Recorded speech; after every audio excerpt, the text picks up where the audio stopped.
Bismillahirrahmanirrahim. Alhamdulillah nahmaduhu wa nasta'inuhu wa nastaghfiruh. Wa na'udzu billahi min shururi anfusina wa min sayyiati a'malina. May yahdihillahu fala mudilla lahu wa may yudlil fala hadiya lahu. Asyhadu an la ilaha illallah wahdahu la syarika lahu wa asyhadu anna Muhammadan abduhu wa rasuluh la nabiyya ba'da. Allahumma salli wa sallim ala nabiyyina Muhammad wa ala alihi wa sahbihi ajma'in, amma ba'd.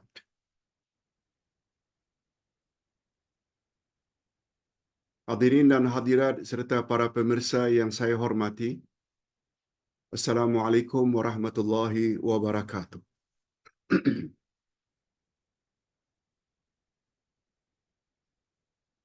Alhamdulillah, kita bersyukur kehadirat Allah Azza wa Jalla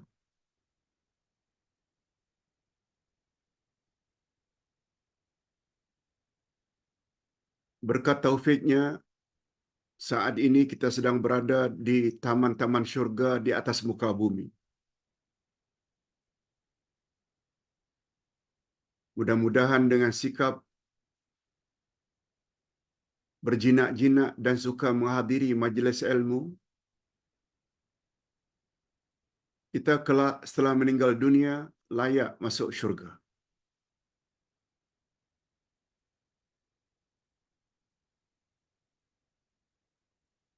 Kalau ditanya apa kaitannya majlis ilmu dengan masuk syurga, Pak Ustaz? Jawabannya, Nabi SAW pernah bersabda dalam hadis sahih, "Man salaka tariqan yaltamisu fihi ilma, sahalallahu lahu bihi tariqan ilal jannah." Barang siapa yang mendatangi majlis ilmu, niscaya Allah permudahkan baginya jalan ke syurga.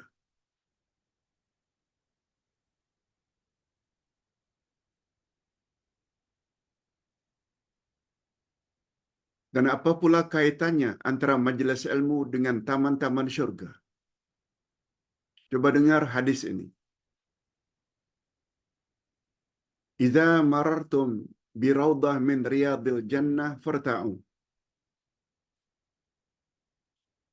Jika kamu melewati atau melalui taman-taman syurga di atas muka bumi, maka masuklah kamu ke dalam taman-taman syurga itu. Lalu baginda ditanya, "Ya Rasulullah, apa maksud Tuhan taman-taman syurga di atas muka bumi?" Nabi jawab, "Majalisal ilmi." Yang aku maksudkan dengan taman-taman syurga di atas muka bumi adalah majlis-majlis ilmu.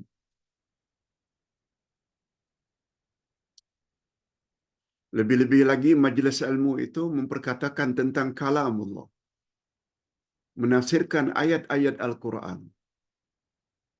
Apalagi majlis-majlis ilmu itu memperkatakan tentang selok-belok agama.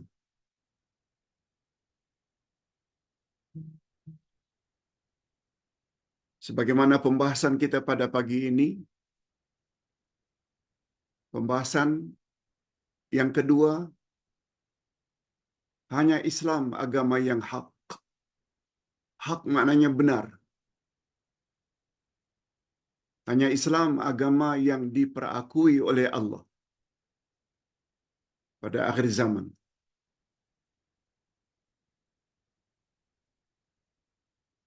Pembahasan kita di bawah tajuk ini, hanya Islam agama yang hak, hanya Islam agama yang benar, adalah siri yang kedua. Setelah kita bahas dengan panjang lebar pada hari Khamis yang lalu, ada bahagian yang berbaki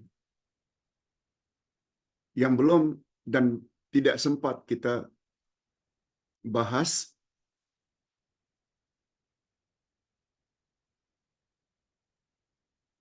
yaitu tentang orang-orang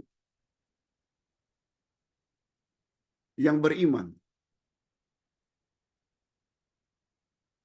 yang menjadikan Rasulullah sallallahu alaihi wasallam sebagai contoh teladan.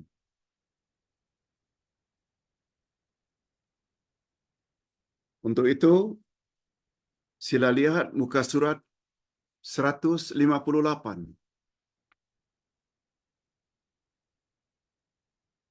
Allah Subhanahu wa taala menjelaskan,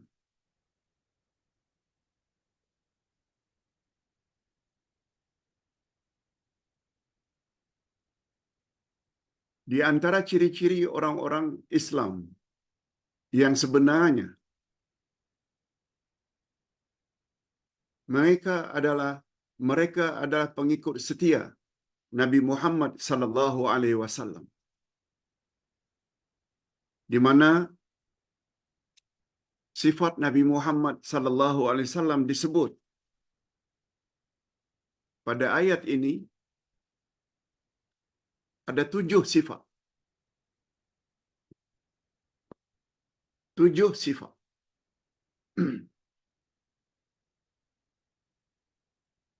Itu sifat Nabi Muhammad sallallahu alaihi wasallam.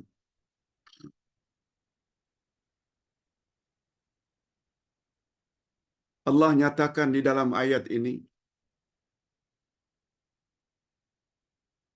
bahwa ciri-ciri khas Rasul akhir zaman, yaitu Nabi Muhammad sallallahu alaihi wasallam, yang sebenarnya telah diketahui oleh ahli kitab, sama ada Yahudi atau Nasrani.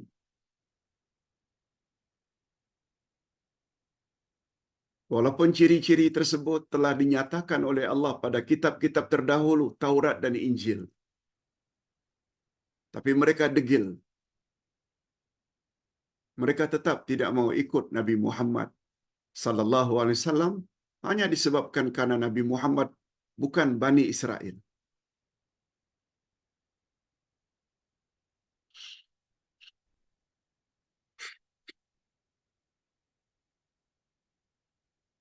Demikian ciri-ciri khas Bani Israel sampai hari ini.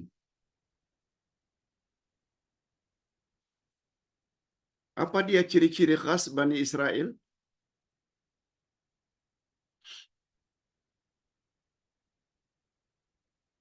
Mereka mendakwa bahwa merekalah manusia pilihan Allah, the chosen one.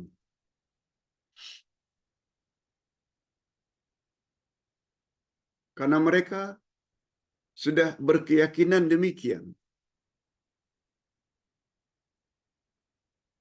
Bila pemimpin tertinggi atau leader bukan dari kalangan mereka, bermakna mereka jadi pengikut. Bukan jadi leader lagi. Bukan jadi pemimpin lagi. Itu dia penyebab utama kedengkian Bani Israel terhadap Nabi Muhammad sallallahu alaihi wasallam. Termasuk terhadap orang-orang yang bukan dari kalangan Bani Israel, termasuk orang Arab. Sebagaimana hari ini mereka buat suka-suka hati terhadap Palestin.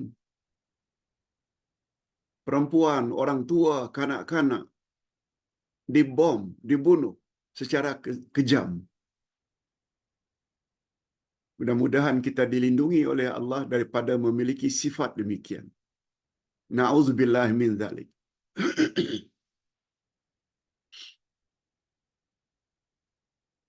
Lalu untuk memantapkan keyakinan kita yang percaya, yakin Nabi Muhammad sallallahu alaihi wasallam adalah nabi yang sebenar,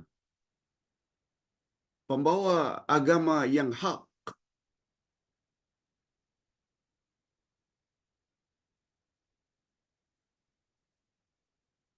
kita cukup marah, kita cukup benci, dan mesti benci mana-mana pihak yang mencela Islam. Mana-mana pihak yang mencaci agama Islam. Mesti benci. Kalau tidak benci, rosak iman kita. Rasulullah sallallahu alaihi wasallam bersabda, tidak sempurna iman seseorang sehingga dia reda terhadap apa yang Allah redai, dan sehingga dia benci terhadap apa yang dibenci oleh Allah. Ustaz ulang sekali lagi. La yu'minu ahadukum. Tidak beriman kamu sehingga kamu menyukai apa yang Allah sukai, dan sehingga kamu benci segala yang Allah benci. Agama yang Allah reda Islam. Mana-mana orang Islam, tak kira apa suku bangsanya, patuh, taat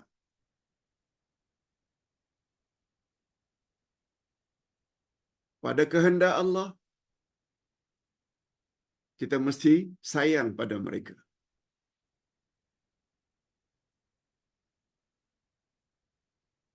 Sebagaimana sanjungan akhir-akhir ini, kita lihat semua orang respect, hormat pada Presiden Afrika Selatan. Karena dia betul-betul memperjuangkan Palestin. Kita kena sayang mereka.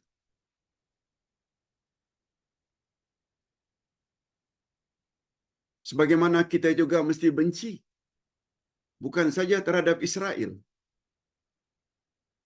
tetapi semua penyokong Israel. Amerika, British, Prancis, mana-mana negara yang menyokong Israel untuk membantai Palestin, kita juga mesti benci. Rosak iman kita bila kita tidak benci pada mereka. Itu makna hadis.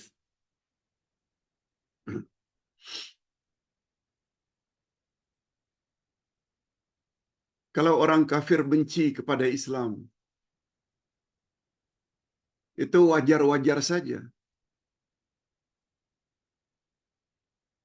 Tetapi apabila benci terhadap Islam, benci terhadap Palestin, benci perjuangan Palestin yang ingin membebaskan negara mereka dijajah oleh Israel, bila itu sikap orang Islam, kita juga mesti benci pada orang Islam seperti itu.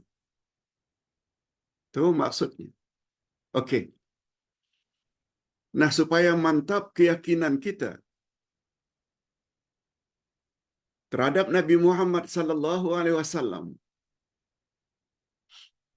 kita mesti tahu apa dia kelebihan Nabi Muhammad sallallahu alaihi wasallam.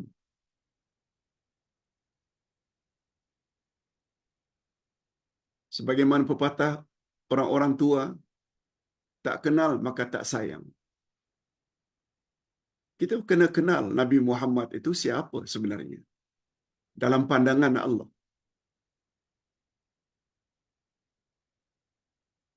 Pertama sekali, baginda disebut oleh Allah sebagai ummi, buta huruf, tidak boleh tulis baca. Ustaz bacakan ayat ini sedikit,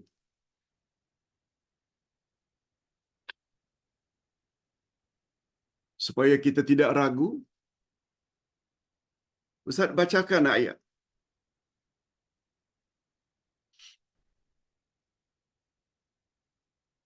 A'udzubillahi minasyaitonir rajim. الذين يتبعون الرسول النبي الأمي الذين الذي يجدونه مكتوبا عندهم في التوراة والإنجيل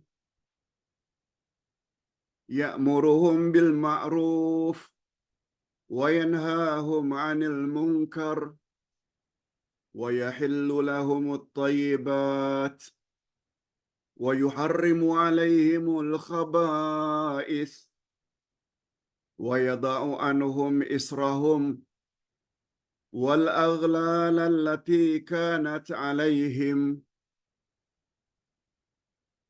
Sampai akhir ayat. Ustaz terjemahkan dulu secara harfiah. Kemudian kita jelaskan 7 sifat itu secara terjemah maknawiyah.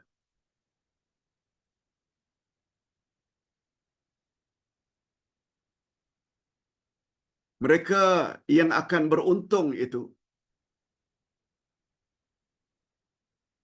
sebab penghujung ayat menyebut ulaika humul muflihun. Mereka lah orang-orang yang menang dan berjaya.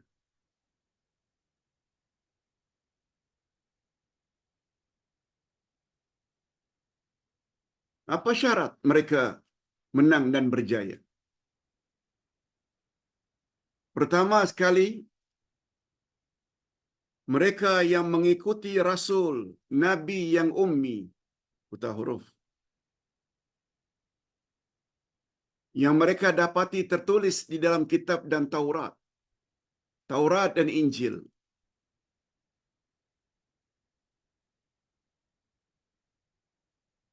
Nabi tersebut juga menyuruh mereka mengerjakan yang ma'ruf, melarang mereka melakukan perkara-perkara yang mungkar, begitulah seterusnya. Dan untuk menghematkan masa, Ustaz langsung saja sebut 7 perkara itu. Tertulis dalam buku ini.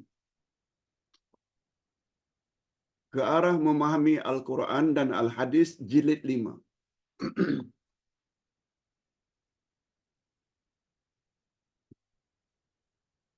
Nabi yang mesti kita ikut itu, beliau adalah ummi. Ummi maknanya buta huruf. Kita mesti ikut Nabi itu.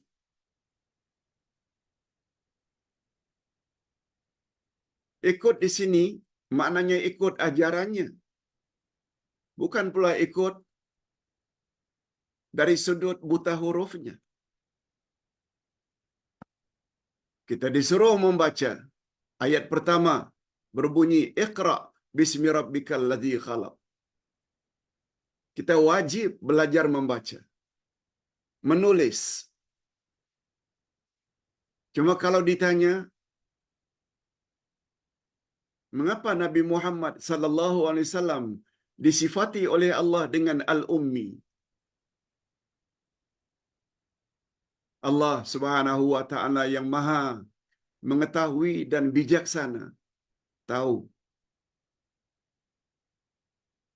akan ada kelak orang yang akan mendakwa bahawa Quran itu adalah tulisan Nabi Muhammad,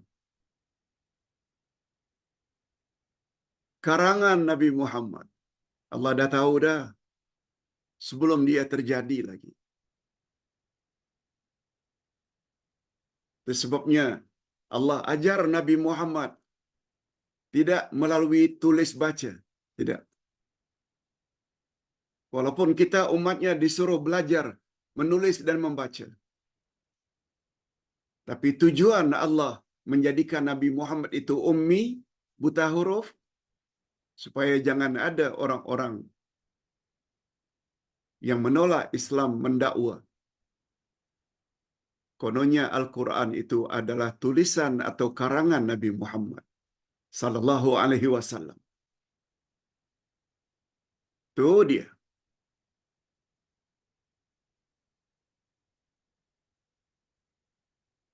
Yang kedua, sifat Nabi Muhammad sallallahu alaihi wasallam. Namanya telah tertulis di dalam Taurat dan Injil yang yang original, yang asli. Cuma ciri-ciri itu telah dihapus oleh Bani Israel. Dihilangkan. Sebab mereka tidak mau pengikut mereka Yahudi dan Nasrani masuk Islam dan ikut Muhammad. Kalau itu terjadi, mereka tidak akan jadi leader lagi.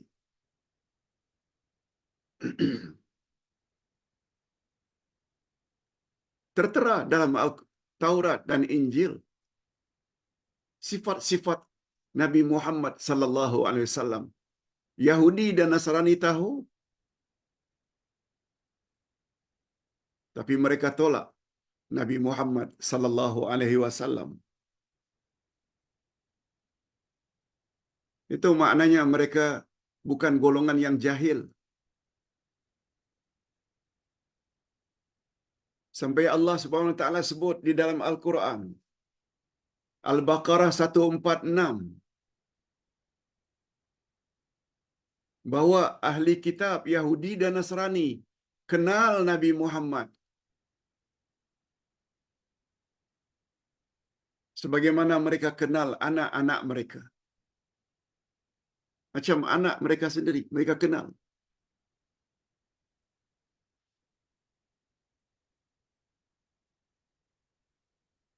Manahal mereka sebenarnya lebih kenal daripada anak-anak mereka. Mereka kenal Nabi Muhammad melebihi, bukan sama dengan, melebihi daripada mereka kenal anak-anak mereka. Apa sebab? Sebab Allah Subhanahu wa taala yang sebut. Betul tak semua yang Allah katakan adalah benar belaka?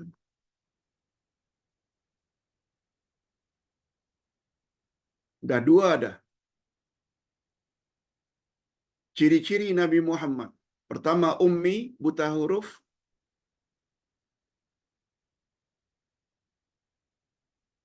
Yang kedua, sifat Nabi Muhammad sudah tertera di dalam Taurat dan Injil. Tapi mereka tetap tidak mau beriman. Kita tidak macam itu. Walaupun Nabi Muhammad bukan orang Melayu, kita tetap terima Nabi Muhammad sallallahu alaihi wasallam. Kita tidak sombong. Kita tidak degil.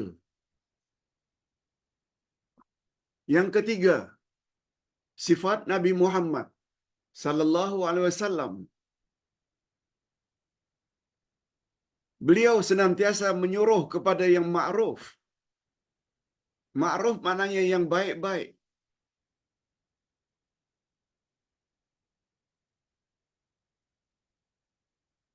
Itu sebabnya hadirin dan hadirat, tolong jangan pertikaikan segala yang datang dari Rasulullah. Tutup auratlah bila kamu di khalayak ramai.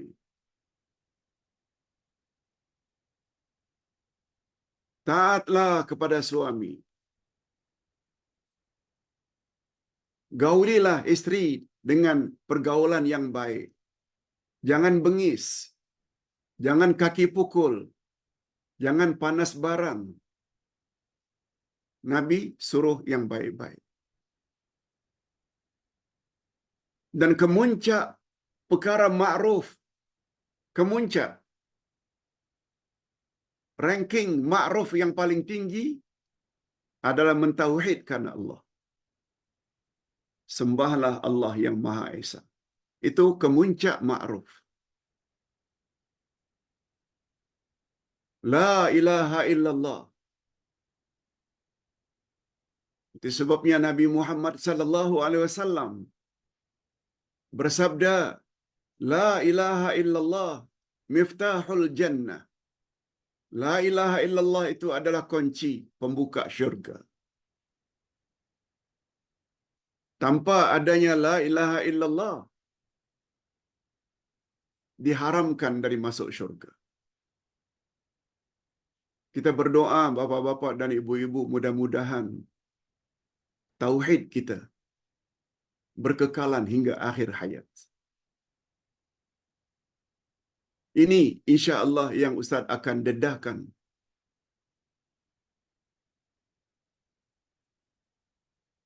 Pada hari Ahad lusa, waktu duha, yaitu kertas yang ketiga azam memasuki tahun baru, yaitu dalami ilmu agama. Ilmu agama yang paling tinggi adalah akidah. Dan akidah yang paling tinggi adalah mengakui tiada Tuhan yang berhak disembah melainkan Allah. Dah tiga dah. Pertama, Nabi Muhammad adalah Rasul yang buta huruf. Yang kedua, sifat Nabi Muhammad telah tertera di dalam kitab-kitab terdahulu. Dan mereka, Yahudi dan Nasrani, kenal Nabi Muhammad melebihi dari kenal mereka kepada anak-anak mereka. Yang ketiga, Nabi Muhammad menyuruh umat agar berbuat ma'ruf, perkara-perkara yang baik. Dan kemuncak ma'ruf adalah mentauhidkan Allah.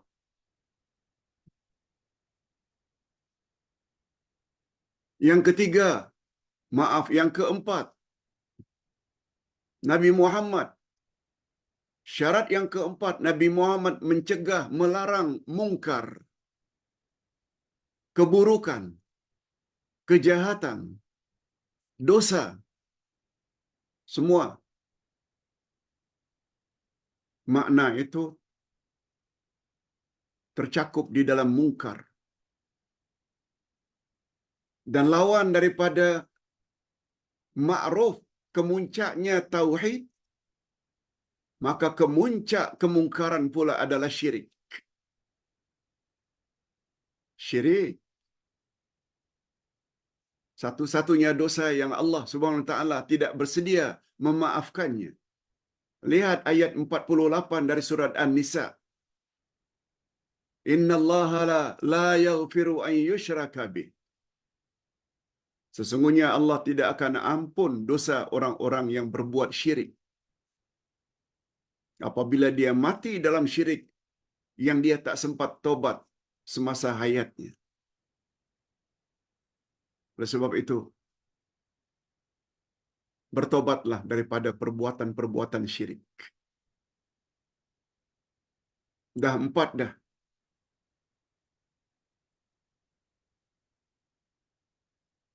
Yang kelima, Nabi Muhammad sallallahu alaihi wasallam menghalalkan kepada umatnya perkara-perkara yang baik. Maksudnya menghalalkan yang baik, yakni yang halal lagi baik. Yang tidak merosak fikiran, tidak merosak jasmani, dan tidak merosak rohani.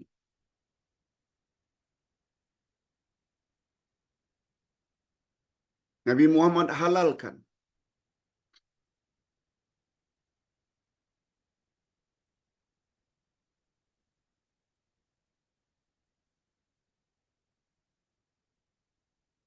Itu sebabnya segala yang baik-baik boleh kita nikmati.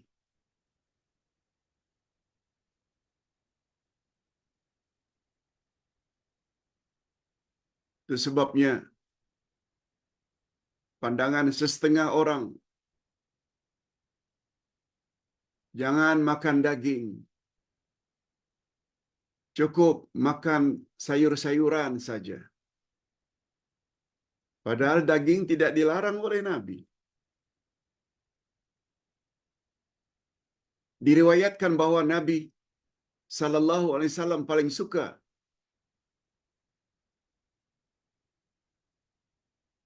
dengan paha kambing yang dipanggang. Kesukaan Nabi.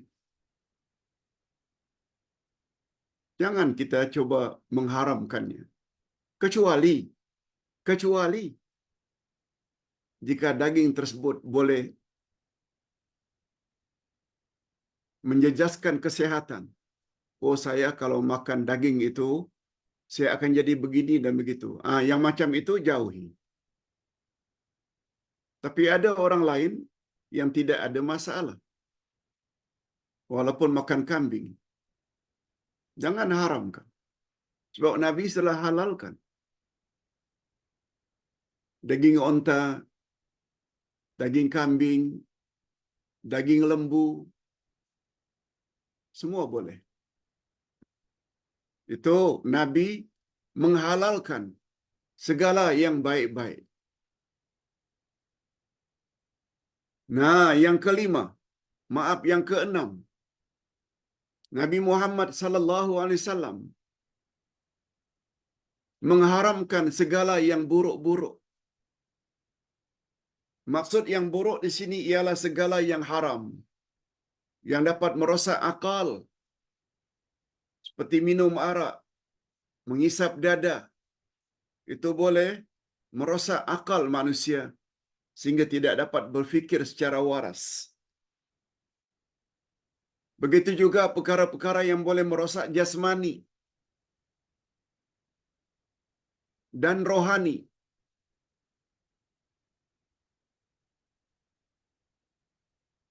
Hadirin dan hadirat rahimakumullah. Itu sebabnya masalah pemakanan ini perlu kita seleksi, selektif, pilih. Apalagi kita yang sudah lansia. Ada beberapa perkara, kata pakar dietitian, yang kita perlu jauhi. Walaupun makanan tersebut pada asalnya boleh, tapi boleh memudaratkan, kita jauhi.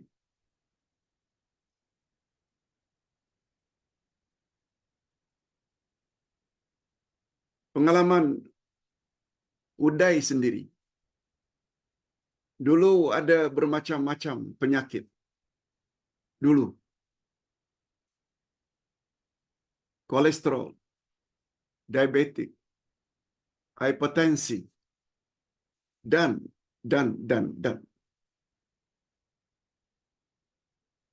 Alhamdulillah makan obat.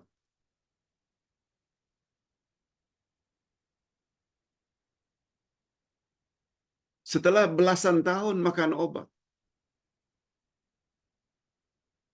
akhirnya anak menantu perkenalkan dengan seorang dokter berbangsa Sing. Kebetulan istri dokter tersebut kawan menantu, sama-sama mengajar di satu sekolah.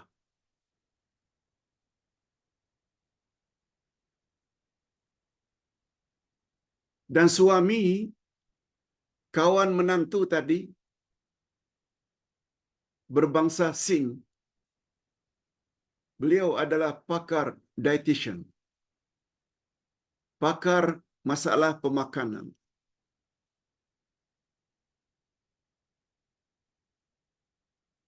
Lalu begitu dimaklumkan kepada Ustaz, Ustaz pun datangi dietitian tersebut. Tempatnya di Bangsar.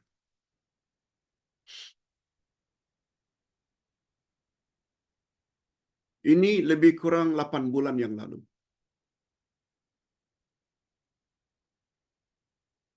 Ustaz mengadu. Saya ada sakit ini, sakit ini, sakit ini, sakit ini. Selama ini makan obat dari dokter. Apa dia nasihat? Pak Cik, dia orang Sing, baik orangnya.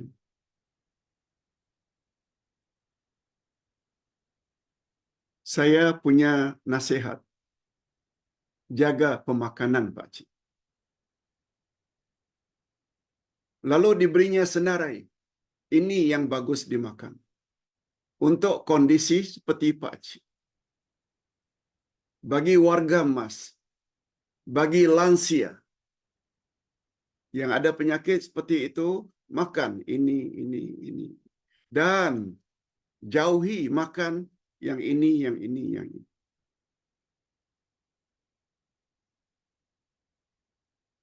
Alhamdulillah. Ringkasnya, Ustaz turuti. Kebetulan pergi dengan istri, dan istri ingatkan apa yang patut dimakan. Hasilnya cukup positif. Begitu juga tentang makan malam. Kalau boleh makan sebelum maghrib. Atau paling lambat sebelum Isya.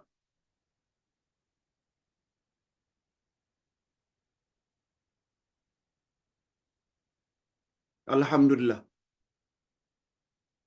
Ustaz ikuti macam mana nasihat daripada dietitian tersebut. Itu yang check up yang terakhir. Alhamdulillah.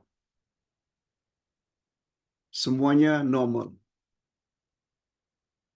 Semua sakit-sakit tersebut tu tidaklah teruk. Maknanya normal. Bukan tidak ada, tapi normal. Malah mula hari ini atau mula saat itu, Ustaz amalkan makan bukan pada waktu malam, tapi sebelum maghrib. Malah kadang-kadang makan dalam sehari sekali saja. Makan siang, tengah hari. Malam tidak makan, kecuali hanya buah-buahan. Sebenarnya hadirin dan hadirat, apa yang dietitian katakan tadi sangat bersesuaian dengan ajaran yang dibawa oleh Nabi Muhammad sallallahu alaihi wasallam. Dalam bentuk umum, apa kata Nabi? Punca segala penyakit adalah daripada perutmu.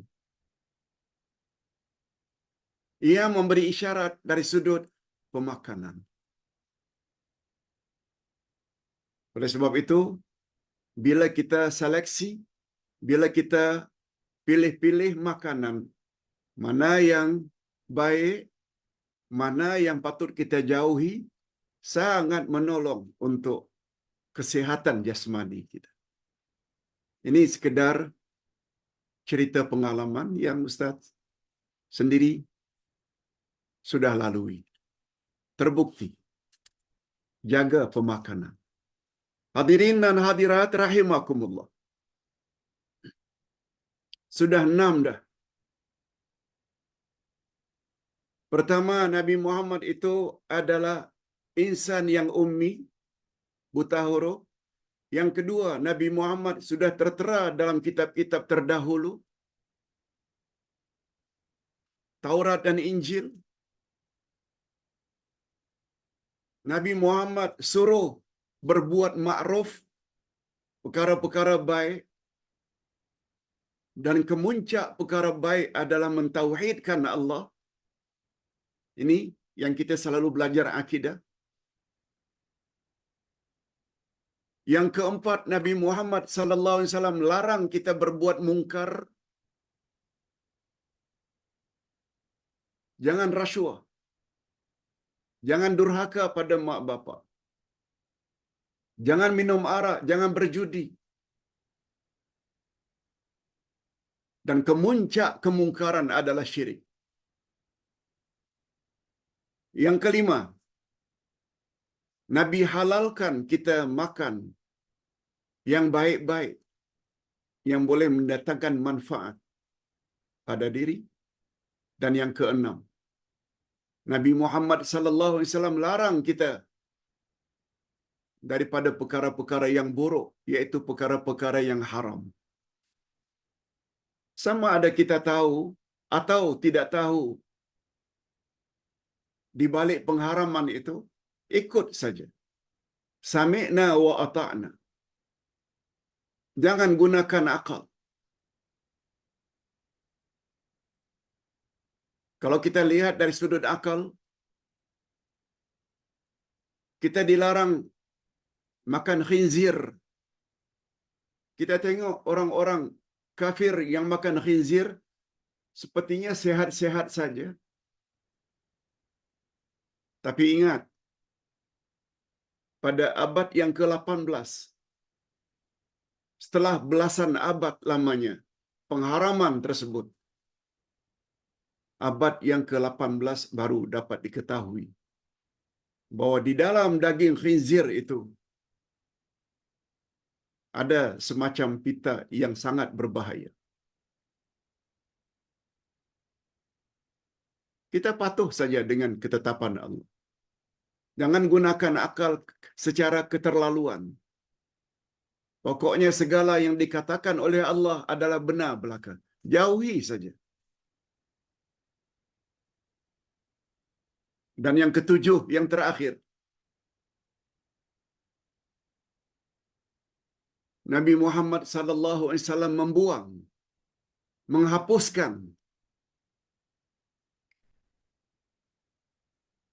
segala perkara-perkara yang memberatkan. Nabi Muhammad sallallahu alaihi wasallam tak suka memberatkan umat sebagaimana yang dilakukan oleh orang-orang Bani Israel zaman dahulu. Mereka coba haramkan apa yang Allah tidak haramkan. Itu maknanya mereka telah memberatkan.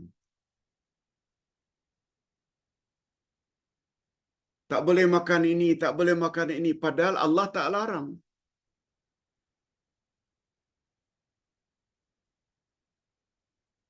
Nabi Muhammad membawa syariat yang memudahkan umat.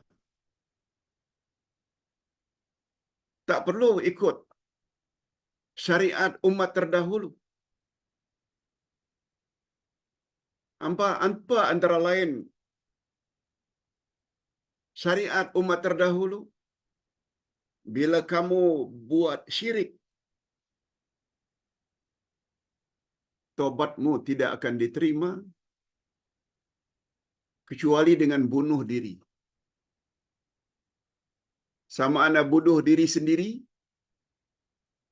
atau ada pihak yang membunuh kita. Itu syarat tobat di zaman dahulu. Tapi dengan datangnya Nabi Muhammad sallallahu alaihi wasallam, cukup penuhi 3 syarat saja. 3 rukun saja. Rukun tobat nasuha.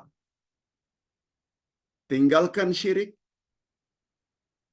Walaupun dulu pernah minta-minta kepada keramat-keramat. Tinggalkan. Yang kedua, menyesal karena dulu jahil. Dan yang ketiga, azam. Tidak akan ulang lagi dosa tersebut pada masa hadapan. Cukup. Jangan bunuh diri. Itu syariat Bani Israel. Jadi Nabi Muhammad sallallahu alaihi wasallam datang untuk memudahkan umat. Jadi sungguh tepat sabda Nabi. Ad-dinu yusrun. Agama itu mudah. Itu sebabnya kata Nabi, itu sebabnya kata Aisyah radhiyallahu anha, Nabi apabila di depan beliau ada 2 pilihan. Satu berat dan satu dapat dilaksanakan dengan mudah. Nabi akan pilih mana yang lebih mudah. Ustaz buat contoh.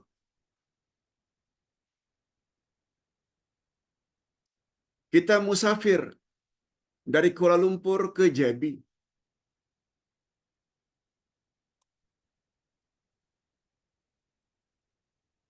Umpamanya jam 2.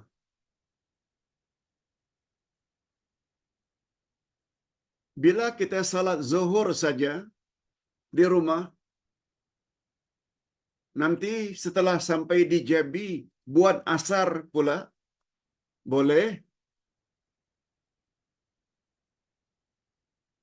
4 rakaat zuhur ketika di Kuala Lumpur, 4 rakaat asar ketika sampai di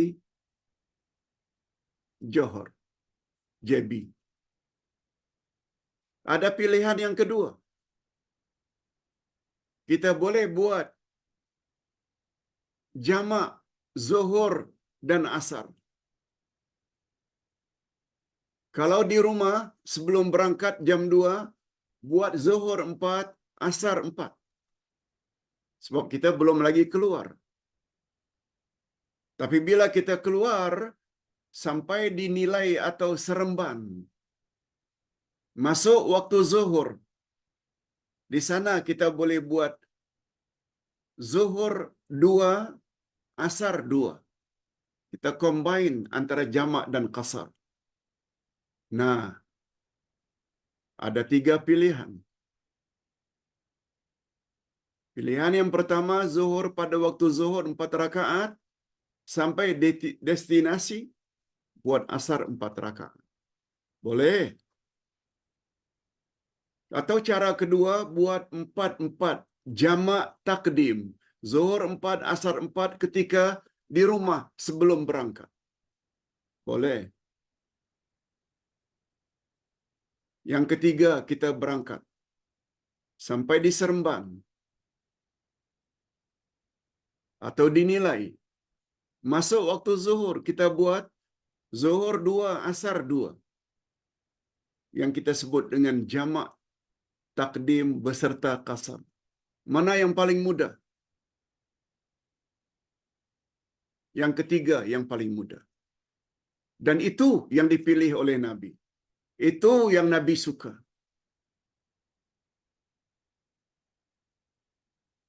Di antara kita pula ada yang mendakwa, oh, kita buatlah masing-masing 4 rakaat, 4 rakaat. Jangan jamak, jangan qasar. Itu adalah lebih afdal. Oh, ditambah pula lebih afdal. Semua ini komen orang yang kurang ilmu. Ini adalah komen orang yang kurang ilmu tentang Islam. Ingat Nabi Muhammad sallallahu alaihi wasallam, agama yang beliau bawa mudah. Tidak susah. Sungguh banyak ayat Quran yang menyebut perkara ini. Antara lain Al-Maidah ayat 6. Ma yuridullahu liyaj'ala 'alaikum min haraj, walakin yuridu liyutahhirakum wa liyutimma ni'matahu 'alaikum la'allakum tashkurun. Allah tidak hendak menyulitkan kamu, tetapi Dia hendak membersihkan kamu dan menyempurnakan nikmat-Nya bagimu supaya kamu bersyukur.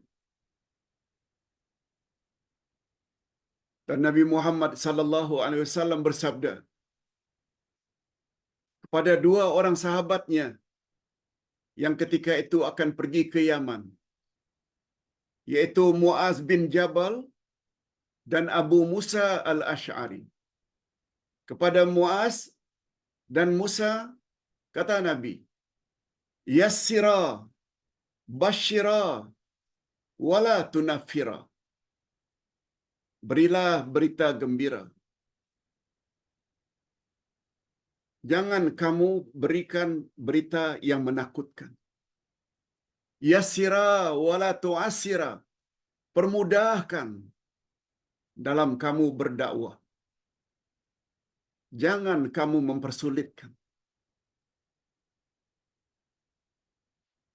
Wa tatawa'a wala takhtalifa. Bersatulah. Jangan kamu berselisih. Hadirin dan hadirat, Itu ajaran Nabi.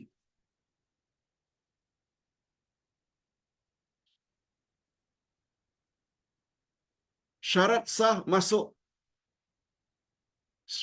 sah salat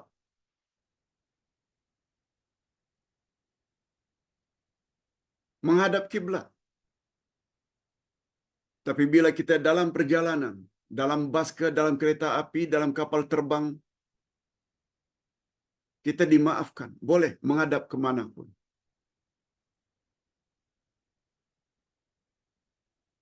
Mesti menutup aurat ketika salat.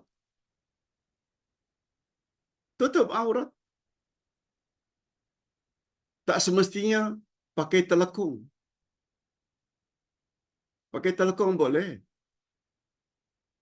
Tapi sebenarnya, takkan kita bawa ke mana-mana, pergi keluar negara, telekung. Pakaian yang kita pakai ini, wanita khasnya, pakaian dalam salat dengan pakaian di luar salat adalah sama. Seluruh tubuh kecuali muka dan tangan, telapak tangan. Walaupun dikatakan telapak tangan, ini juga dibolehkan. Sebab itu dimaafkan. Tak perlu kita tutup ini belakang tangan. Tak perlu. Begitu mudah maknanya agama Islam. Itu sebabnya hadirin dan hadirat, semakin banyak ilmu selok-belok agama Islam kita pelajari, nampak Islam itu semakin mudah. Bukan semakin susah. Yang memandang Islam itu susah karena jahil, tak mau belajar. Mudah-mudahan apa yang Ustaz sampaikan ini ada manfaatnya.